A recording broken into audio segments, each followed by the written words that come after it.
Karya Kristus melalui kematian dan kebangkitannya. Refleksi pagi 1009. Pernyataan Yesus Kristus rupanya membingungkan murid-muridnya. Mari kita lihat pernyataan itu di Yohanes 16 ayat 16 dan 17. Tinggal sesaat saja dan kamu tidak melihat aku lagi, dan tinggal sesaat saja pula dan kamu akan melihat aku. Mendengar itu, beberapa dari muridnya berkata seorang kepada yang lain, apakah artinya ia berkata kepada kita, tinggal sesaat saja dan kamu tidak melihat aku, dan tinggal sesaat saja pula dan kamu akan melihat aku, dan aku pergi kepada Bapa? Saudara-saudara, murid-murid tidak paham bahwa Yesus memang tidak lama lagi akan meninggalkan mereka untuk mati di kayu salib. Tetapi ia akan bangkit dari kubur dan menemui mereka lagi dalam tubuh kebangkitan. Dua peristiwa inilah dasar iman Kristen. Saudara-saudara, kematian Kristus di kayu salib serta kebangkitannya merupakan tonggak terpenting dari misi Allah Bapa bagi Yesus Kristus. Sang Anak Allah sendiri telah diutus Allah Bapa untuk menebus dosa-dosa manusia. Melalui kematian Kristus ini, kuasa iblis telah dipatahkan, sehingga jalan keselamatan bagi manusia untuk berdamai dengan Allah menjadi terbuka lebar. Inilah karya agung Yesus Kristus bagi umat manusia. Karenanya, marilah kita selalu mengucap syukur akan karya penebusan Kristus ini. Marilah kita tetap kokoh berpijak pada keyakinan keselamatan kekal dalam Yesus Kristus. Dan marilah kita terus setia mewartakan bahwa Yesus telah mati dan telah bangkit untuk kita manusia. Terpujilah Kristus dan karyanya.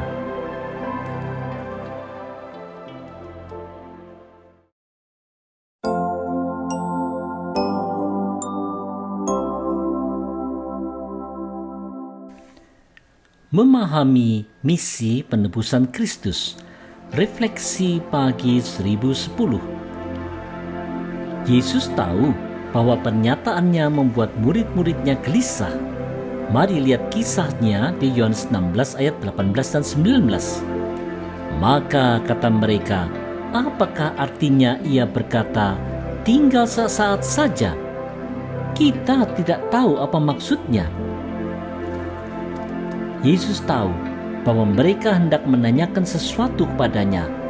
Lalu ia berkata kepada mereka, adakah kamu membicarakan seorang dengan yang lain apa yang kukatakan tadi, yaitu tinggal sesaat saja dan kamu tidak melihat aku, dan tinggal sesaat saja pula dan kamu akan melihat aku?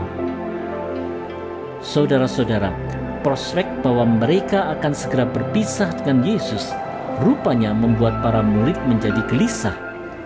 Walaupun Yesus telah memberitahu jalan penderitaan yang harus ditempuhnya, mereka gagal paham. Saudara-saudara, di Matius 26 ayat 2, Yesus Kristus telah keempat kalinya memberitahukan kepada murid-muridnya bahwa pada perayaan Paskah, Anak Manusia akan diserahkan untuk disalibkan. Yesus Kristus memang diutus Allah Bapa dalam misi penebusan umat manusia melalui jalan penderitaan, kematian, dan kebangkitan. Meskipun demikian, para murid rupanya gagal paham akan skenario agung misi penebusan Allah ini. Tak heranlah kalau para murid menjadi gelisah. Oleh sebab itu, kalau dulu para murid pernah gagal paham akan maksud Kristus, marilah kita sungguh-sungguh memahami akan misi penebusan Kristus. Marilah kita tanpa ragu meyakini misi penebusan ini, dan marilah kita hidup untuk mewartakan kabar baik di dalam Kristus.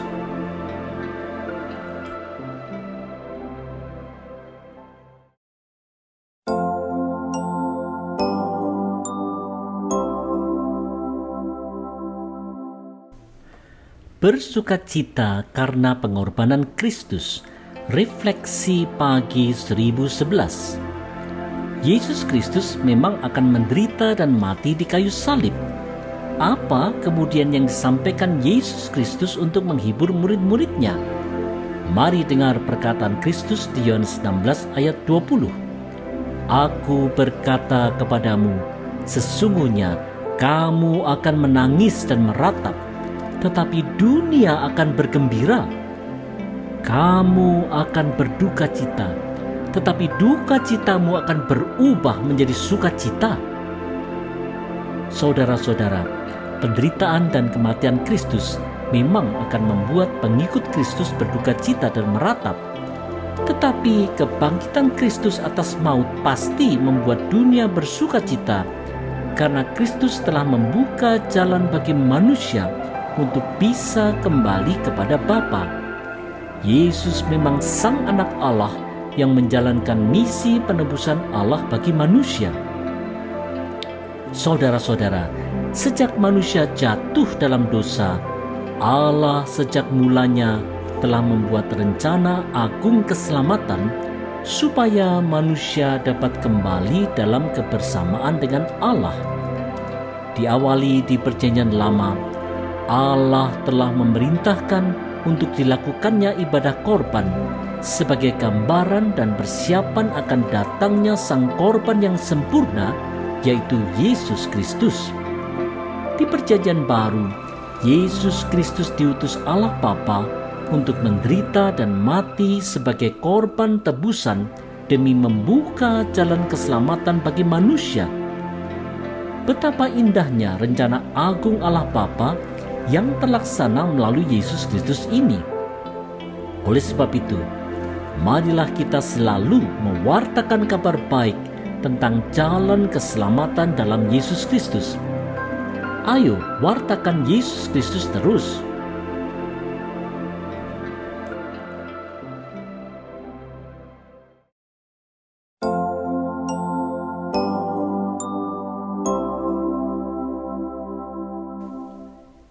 Duka cita yang berubah menjadi sukacita besar. Refleksi pagi 1012. Apa peneguhan Yesus Kristus kepada murid-muridnya yang berduka cita karena Yesus untuk sementara akan meninggalkan mereka? Mari dengar perkataan Yesus di Yohanes 16 ayat 21 dan 22.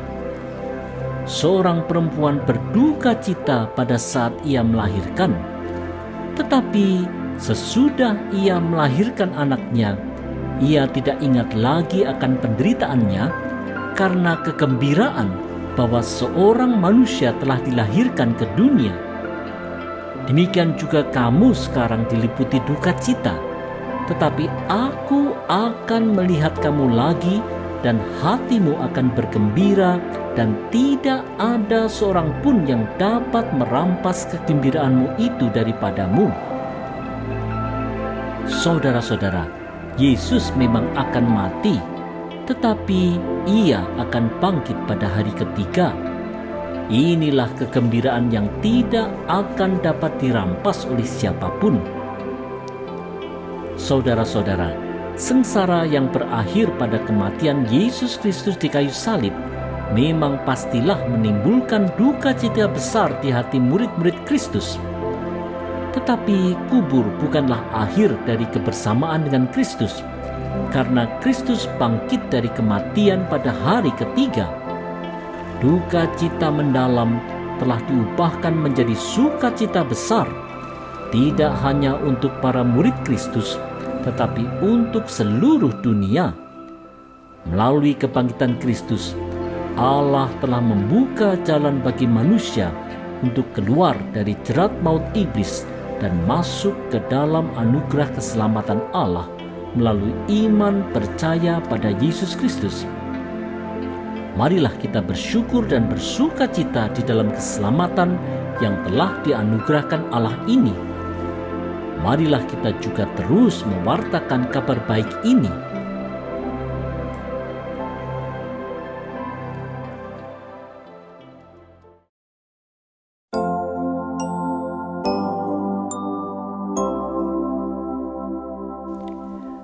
terus setia dan taat dalam menjalankan perintah Kristus.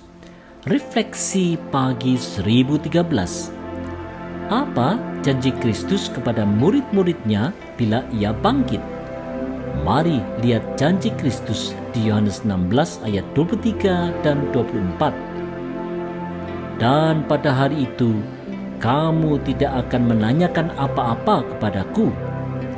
Aku berkata kepadamu, sesungguhnya segala sesuatu yang kamu minta kepada Bapa akan diberikannya kepadamu dalam namaku. Sampai sekarang, kamu belum meminta sesuatu pun dalam namaku.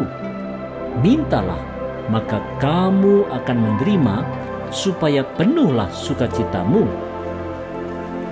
Saudara-saudara, Kristus telah menang dari kuasa iblis. Karenanya, bila pengikut Kristus terus setia dan taat menjalankan perintah Kristus, maka segala keinginan yang ada di dalam hatinya akan sesuai dengan kehendak Allah. Dalam Kristus, Allah akan mengabulkan segala doanya. Saudara-saudara, terus setia dan taat pada kehendak Kristus adalah hal terbaik yang bisa dilakukan oleh orang percaya, karena di dalam melakukan kehendak Kristus, segala doa dan kerinduan akan dikabulkan oleh Allah, sehingga orang percaya akan memperoleh sukacita yang penuh. Masalahnya, seringkali kita sebagai orang percaya tidaklah senantiasa setia dan taat pada kehendak Kristus.